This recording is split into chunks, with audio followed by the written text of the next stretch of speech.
All right, class, we're going to start our CAD unit, and our CAD is going to be our computer aided design unit, and we are going to be using the program called SketchUp. And we are going to take you through how to access SketchUp right now.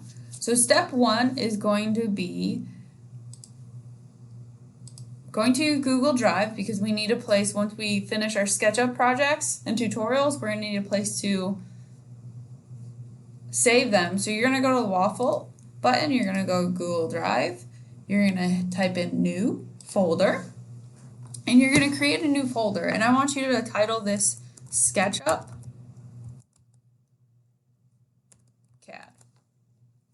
And you're going to create. And once you create, you are ready to move on to the next step. And the next step is going to, access SketchUp. And you can see what I'm on right now is a tutorial slideshow that I have given you access to in Google Classroom as well.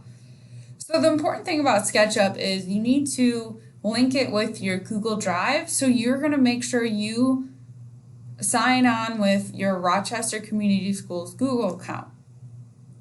So here's the link. You can also Google SketchUp if you want, but the link is in the Google slideshow for you that's on your Google Classroom, and you're going to click the link and you're going to wait patiently. Again, make sure you sign in with Google when you get the opportunity to. So hit sign in with Google, and you're going to make sure you're using your Rochester Community Schools account.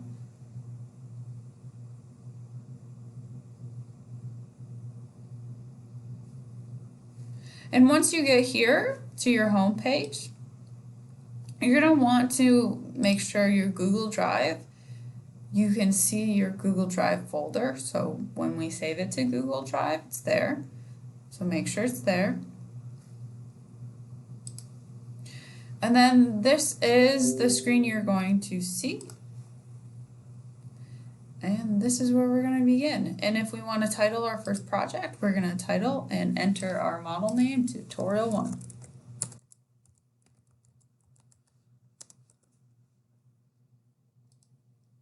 But that's all for now.